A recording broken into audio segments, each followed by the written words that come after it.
আমি দেখিছোঁ যে কংগ্ৰেছ দলটোৱে মৌলানা বদৰুদ্দিন আজমল সাহেবৰ বিৰুদ্ধে বিভিন্ন মিছা অভিযোগ আৰু কিছু ভিত্তিহীন এলিগেশ্যনছ মানে অভিযোগ তেখেতে আনিছে যাতে সাধাৰণ ৰাইজক সাধাৰণ ধুবুৰীবাসী ধুবুৰী লোকসভা সমষ্টিৰ মানুহখিনিক মাইনৰিটি মানুহখিনিক বিভ্ৰান্ত কৰিব পাৰে তাৰ এটা কৌশল তেখেতসকলে ৰচনা কৰিছে আৰু কৌশলৰ ৰচনাৰ কেইবাটাও গ্ৰাউণ্ড সম্পৰ্কে মই আপোনালোকক অৱগত কৰাব বিচাৰিছোঁ। প্ৰথমে আমি দেখিছোঁ যোৱাকালি এটা এডভকেট আবুল কাছিম তালুকদাৰ নামৰ এজন এডভকেটে যিজন যোৱা 2015 চনৰ পৰা আজমল সাহেবৰ এডভকেট হিচাপে লিগেল এডভকেট হিচাপে জমিয়তৰ এডভকেট হিচাপে কাম কৰি আছিল 2023 চনলৈকে বা এতিয়াও জড়িত আছে। কংগ্ৰেছে ইমান তললৈ গুচি গৈছে যে যিজন এডভকেটক দিয়ে আজমল সাহেবে কাম কৰাইছিল সেইজন এডভকেটকে তেখেতসকলে পাৰ্চেছ কৰি লৈছে আৰু পাৰ্চেছ কৰি লৈ গোটেই আজমল সাহেব একো কেছ কৰা নাই বুলি এটা অভিযোগ আনিছে।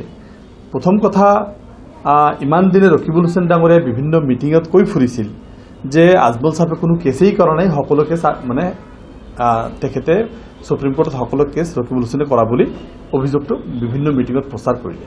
তেতিয়া জমিয়তে স্পষ্টভাৱে ইয়াত আপোনাৰ 13টা কেছ দিয়া আছে, আজিৰ দিনত 19 কেছ আমি যেতিয়া পেম্পলেট হিচাপত দেখাই দিলোঁ যে কোনটো কেছ কিমান নম্বৰ সহকাৰী কিমান IA number diary number WPC number কোনটো কেছত কাক কাক এংগেজ কৰিছে সকলো তথ্য যেতিয়া জমিয়তে দি দিলে তেতিয়া তেখেতসকলে দেখিলে যে ৰকিবুল হুছেইন ডাঙৰীয়াই যি অভিযোগ আনিছিল সেই অভিযোগ মিছা প্ৰমাণিত হ'ল। এতিয়া আমাৰ যিজন এডভকেট আছিল সেই এডভকেটজনক তেখেতসকলে পাৰ্চেছ কৰিছে নে কি কৰিছে নাজানো, কিহৰ প্ৰলোভন দিছে নে MLA টিকেটৰ প্ৰলোভন দিছে নে পইচাৰ প্ৰলোভন দিছে আই ডোন্ট নো। কিন্তু তাৰ পিছত আবুল কাছিম তালুকদাৰ যোৱাকালি প্ৰেছ মিট কৰি কেইবাটাও গুৰুতৰ অভিযোগ আনিছে। প্ৰথম অভিযোগটো আনিছে যে আজমল সাহেবে কোনো সিৰিয়াছ এডভকেট এংগেজ কৰা নাই। আপোনালোকে নিশ্চয় পাইছে চাগে, এইটো বহুতে পাইছে চাগে, যেনেকুৱা এটা এলিগেশ্যন আনিছে। চাওক, মূল কথাটো হৈছে ইয়াৰ যিখিনি কেছ আপোনালোকক ক'ব বিচাৰিছোঁ যে IA নম্বৰ 20/2015 আসাম সন্মিলিত মহাসংঘ যিটো আছিল এইটো আছিল 71-51 লৈ যিটো কেছ চলি আছে। এই কেছটোৰ লগত আৰু এটা কেছ আছিল 274/2009 আৰু এটা আছিল 562/2012। এই কেছবিলাক একেলগে মাৰ্চ কৰিছে, এটা কেছ বনাই চলাই আছে। তাৰপিছত এটা কেছ যেতিয়া চলাই আছে কেছটো উকিলবিলাক চব একেলগে থিয় কৰাইছে। এই ক্ষেত্ৰত কৈছে মাল্লাপল্লী BH মাল্লাপল্লী এটা কম দামীয়া উকিল আজমল সাহেবে লগোৱা বুলি কৈছে। চাওক, এইটো তেখেত আজমল সাহেব কোনো লিগেল এক্সপাৰ্ট নহয়। আমাৰ লিগেল এক্সপাৰ্ট যিবিলাক আছিল আবুল কাছিম তালুকদাৰ, এডভকেট AS তাপাদাৰ, যিবিলাক তেখেতসকলে এডভকেট আছে, আমাৰ বিভিন্ন আমাৰ নজৰুল হক মাজাৰবুৰী ডাঙৰীয়া, মই নিজেও আছিলোঁ। তো এই গোটেইখিনি কথা তেখেতসকলে যিটো ছাজেশ্যন দিছে, আমাৰ লিগেল এক্সপাৰ্টে যিটো ছাজেশ্যন দিছে আজমল সাহেবে সেই হিচাপে কৰিছে। তো এই সদায়তো চিৰিয়াছ এডভকেট দিব লগা হোৱা নাছিল। হয়, কেতিয়াবা যিবিলাক ডেটত শুনানি আমাৰ নহ'ব তেতিয়াতো আমি 20 লাখ টকাৰ এডভকেট বা 25 লাখ টকাৰ এডভকেট লগোৱাৰ কোনো যুক্তি নাই। সেই সময়ত আমি BH মাল্লাপল্লীক আমি পাৰ্মানেণ্ট লাগিছিলোঁ যে ৰিপৰ্টবিলাক কাৰেক্ট কৰিব, যেতিয়া ফাইনেল হিয়াৰিং হ'ব তেতিয়া আমি চিৰিয়াছ এডভকেট লগাম। এই সম্পৰ্কে আপোনালোকক মই ক'ব খুজিছোঁ যে আজি ৰূপজান বেগমৰ কেছ, যিটো কেছ গোটেই ইণ্টাৰনেশ্যনেলি গোটেই নেশ্যনেলি অল মিডিয়াই দেখাইছে, ৰূপজান বেগমৰ কেছৰ জৰিয়তে 27 লাখ মানুহৰ 27 লাখ মহিলাৰ যিটো লিংক চাৰ্টিফিকেটৰ মেটাৰ আছিল এইটো মৌলানা বদৰুদ্দিন আজমল সাহেব কৰিছিল, চবেই জানে। মৰ্জিনা বেগমৰ কেছটো আপোনালোকে চবেই জানে যে এইটো ডিটেনশ্যন কেম্পৰ পৰা কেনেকৈ মুক্তি দিব পাৰি গোটেই অসমে তেখেতে ইণ্টাৰভিউ দিছে। মৰ্জিনা বেগমৰ কেছ কোনে লৰিছে চবেই জানে। ৰূপজান বেগম, মমতাজ বেগমৰ কেছটো কোনে লৰিছে, আখতাৰা বেগমৰ কেছটো কোনে লৰিছে এইটো চবেই গোটেই ইণ্ডিয়াই জানে। তো আজি তেখেতসকলে মিছাৰ আশ্ৰয় লৈ মৌলানা বদৰুদ্দিন আজমল সাহেবৰ দুৰ্বল উকিল লগোৱা বুলি যি অভিযোগ আনিছে, এইটো এটা অভিযোগ। এইকাৰণে অভিযোগটো আনিছে যাতে মাইনৰিটি মানুহৰ মাজত আজমল সাহেবৰ জনপ্ৰিয়তাটো কমে। আজমল সাহেবৰ মাইনৰিটি মানুহৰ মাজত তেখেতৰ যিটো ভাৱমূৰ্তি সেইটো হেয় প্ৰতিপন্ন কৰিবৰ কাৰণে, সেইটো বিনষ্ট কৰিবৰ কাৰণে কংগ্ৰেছে এটা কটু কৌশল ৰচনা কৰিছে, এইটো আপুনি স্পষ্ট। আজি এই কথাকেইটাৰ জৰিয়তে মই এটা কথা ক'ব বিচাৰিছোঁ, কাছিম তালুকদাৰে যিখিনি কথা কৈছে আপোনালোকক মই জমিয়তৰ লিষ্টটো আপোনালোকক দি দিম, প্ৰত্যেকৰ হাতত দি দিম কি কি কেছ লৈ আছে। ইয়াৰ পিছতো আৰু 4-5টা কেছ আছে, সেইবিলাক আমি গোটেইখিনি আনিব পৰা নাই। তো আমাৰ কোনোবাই এডভকেট তাত আছে, সেইবিলাক গোটেই আমাৰ প্ৰব্লেম হৈছে। যি 13টা আছে সেই 13টা লিষ্ট নাম্বাৰ দিছোঁ, আপোনালোকে ইচ্ছা কৰিলে চাই ল'ব পাৰিব আমি এডভকেট দিছিলোঁ নে দিয়া নাই।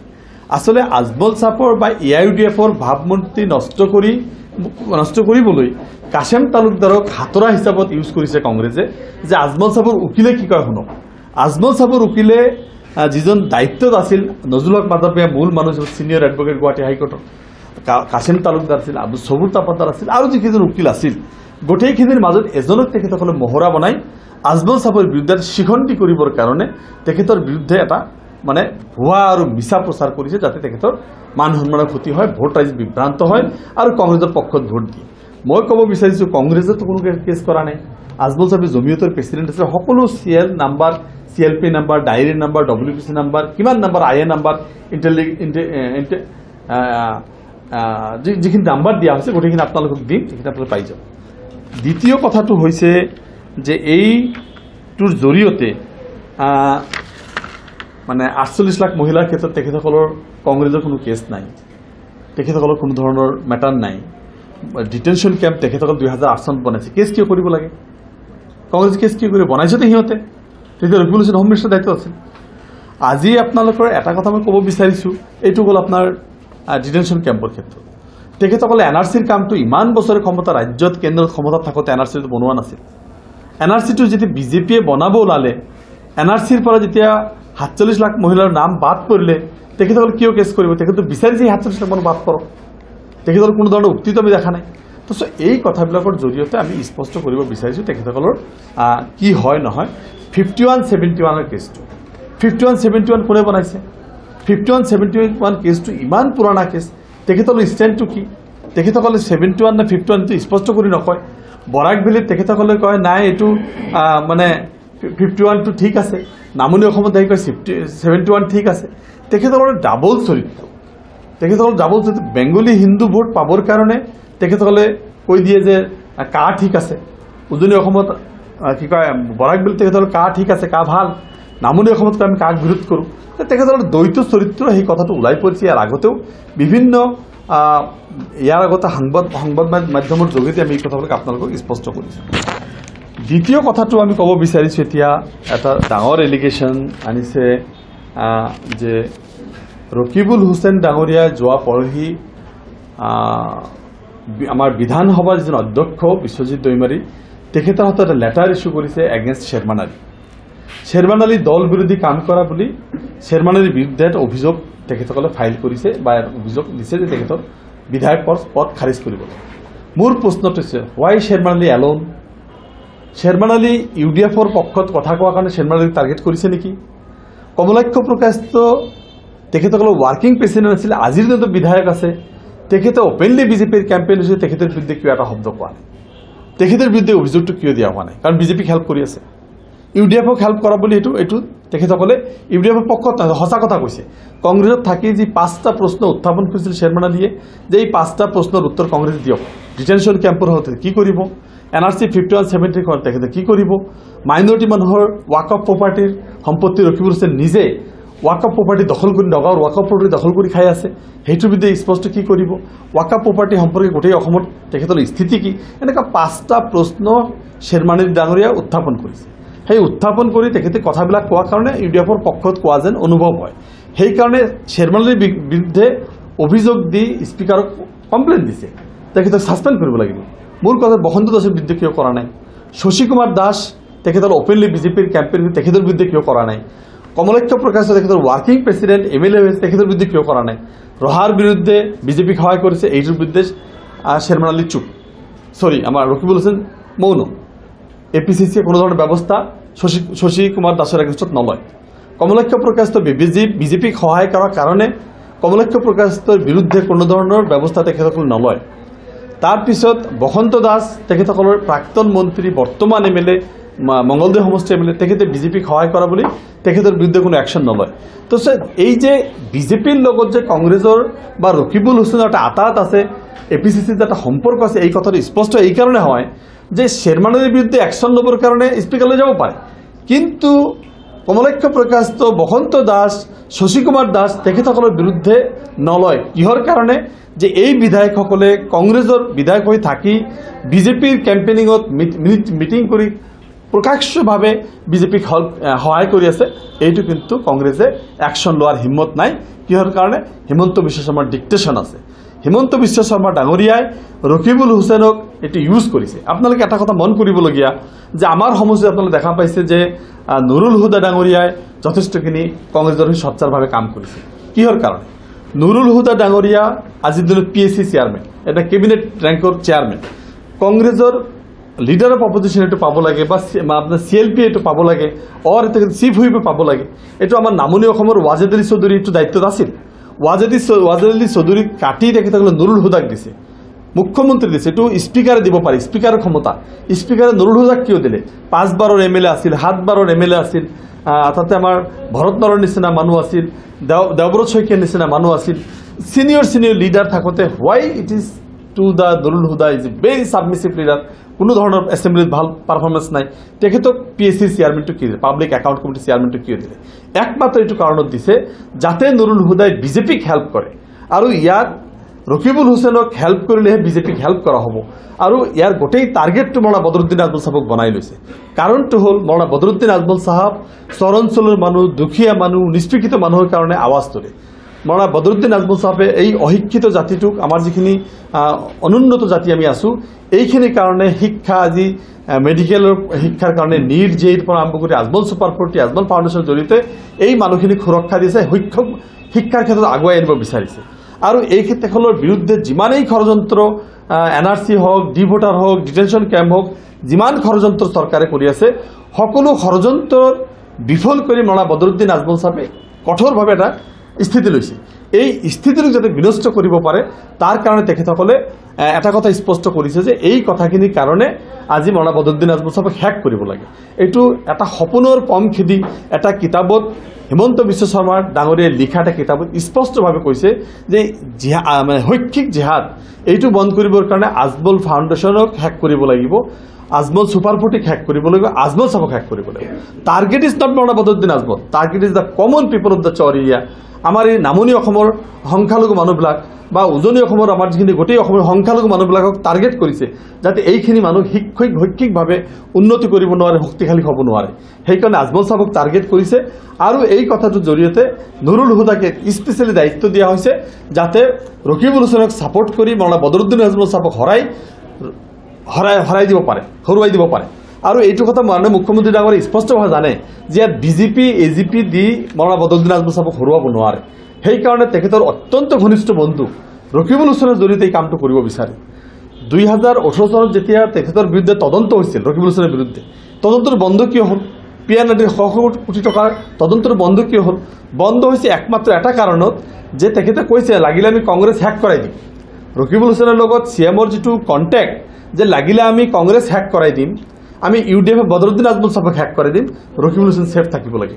এইটোত হিমন্ত বিশ্ব শৰ্মা এইটোত মানে এটা আণ্ডাৰষ্টেণ্ডিঙত গৈ আজিৰ দিনটোত ৰকিবুল হুছেইনক ৰাজনৈতিকভাৱে শক্তিশালী কৰি ৰকিবুল হুছেইনৰ জৰিয়তে মৌলানা বদৰুদ্দিন আজমল চাহাবক পৰাভূত কৰা এটা কৌশল তেখেতসকলে ৰচনা কৰিছে।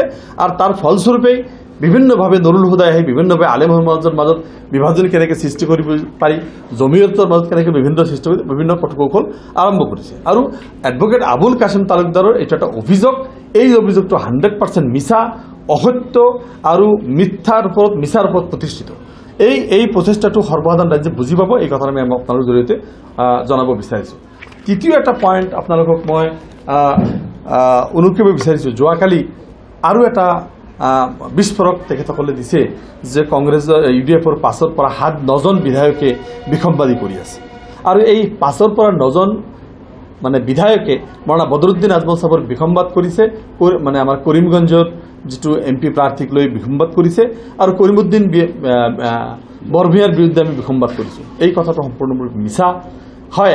মই ব্যক্তিগতভাৱে কৈছিলোঁ যে আমাৰ KM বাহাৰুল ইছলাম প্ৰাৰ্থী পালে সঁচা, কিন্তু দলীয় যদি সিদ্ধান্ত হৈ যায়, মোৰ মতেতো চূড়ান্ত সিদ্ধান্ত হ'ব নোৱাৰে। দলীয় যিটো সিদ্ধান্ত এটা আমাৰ সিদ্ধান্ত, it is a joint decision of the party. আৰু এই দলীয় সিদ্ধান্তটোক আমি সকলোৱে সন্মান কৰি সকলোৱে কাম কৰি আছোঁ। আৰু এই কাম কৰাৰ পিছত তেখেতসকলে এই মুহূৰ্তত এটা মেছেজ দিব বিচাৰিছে UDFৰ মাজত বিসম্বাদ চলিছে, কিন্তু UDFৰ মাজত কোনো বিসম্বাদ নাই। আমি সকলো বিধায়কে এককভাৱে কাম কৰি আছোঁ। মৌলানা বদৰুদ্দিন আজমল চাহাব ব্যাপক ভোটত জিকিব, সকলোৱে কেম্পেইন কৰিছে, সকলো ঠাইত আপুনি দেখা পাইছে। মই মানকেছত কাম কৰি থকা নাই নেকি? কেনেকৈ কাম কৰিছোঁ, দিনে নিশাই কাম কৰিছোঁ, কিভাৱে কাম কৰিছোঁ, আপোনালোকে নিশ্চয় আপোনালোকৰ চকুত আছে। এই কথাটোৰ জৰিয়তে গোটেই অসমৰ মানুহখিনিৰ মাজত এটা ভুল ধাৰণা বিয়পাব বিচাৰিছে নিৰ্বাচনৰ জাষ্ট একদিন বা দুদিন আগত, যে যাতে সাধাৰণ মানুহখিনি বিভ্ৰান্ত হয় যে যিখিনি একনিষ্ঠ দলৰ বিধায়ক তেখেতসকলৰ মাজত ফাটল ধৰিছে দেখাবৰ কাৰণে চেষ্টা কৰিছে। এইটো এটা সম্পূৰ্ণ মিছা অভিযোগ। আমি কোনোদিন কংগ্ৰেছ যোৱাৰ অভিপ্ৰায় কৰা নাই, আমি কংগ্ৰেছৰ লগত যোগাযোগ কৰা নাই, এই বিষয়ে আমাৰ কোনো কংগ্ৰেছৰ নেতাৰ লগত কথাও হোৱা নাই। বিভিন্ন প্ৰলোভন তেখেতসকলে বিভিন্ন সময়ত দিছে, যিবিলাকে প্ৰলোভন গিলিছে তেখেতসকলে গুচি গৈছে, আৰু যিবিলাক প্ৰলোভনত আছে আজিৰ দিনতো কিন্তু আমি সম্পূৰ্ণৰূপে মৌলানা বদৰুদ্দিন আজমল সাহেবৰ লগত আছোঁ আৰু AUDF-ত আছোঁ। আমি কংগ্ৰেছৰ লগত কোনো ধৰণৰ যোগাযোগ কৰা নাই আৰু আমি কংগ্ৰেছ যোৱাৰ কোনো মনো মেলা নাই, কোনো ধৰণৰ ডিছকাশ্যন হোৱা নাই। এইটো এটা অসত্য, সম্পূৰ্ণ মনে সজা তেখেতসকলৰ অভিযোগ। এই অভিযোগটো মই আপোনালোকৰ জৰিয়তে খণ্ডন কৰিলোঁ। আজি মই আপোনালোকক এই তিনিটা বিষয়ৰ ওপৰত আবুল কাশেম তালুকদাৰক শিখণ্ডি সজাই তেখেতসকলে যি অভিযোগকেইটা আনিছে, এই অভিযোগ এটা হ'ল কেছৰ ক্ষেত্ৰত অভিযোগ। সকলো মানুহ জানে যে মৌলানা বদৰুদ্দিন আজমল সাহেব দুখীয়া মানুহৰ কাৰণে, NRCৰ কাৰণে, ডিভোটাৰ কাৰণে, 47 লাখ মহিলাৰ কাৰণে, বাচ্চাৰ বাৰ্থ চাৰ্টিফিকেটৰ কাৰণে বিভিন্ন কেছবিলাকত যে মৌলানা বদৰুদ্দিন আজমল সাহেব কৰিছে, এইটো আল জাজিৰাই প্ৰকাশ কৰিছে, BBC-য়ে কৰিছে, ডয়েটছে ৱেলে জাৰ্মানীয়ে কৰিছে, গোটেই পৃথিৱীৰ সংবাদ মাধ্যমে এই কথাবিলাক আনিছে। এতিয়া আজি ৰকিবুল হুছেইন আৰু কাশেম তালুকদাৰে এই কথাটোক নস্যাৎ কৰিব বিচাৰিছে।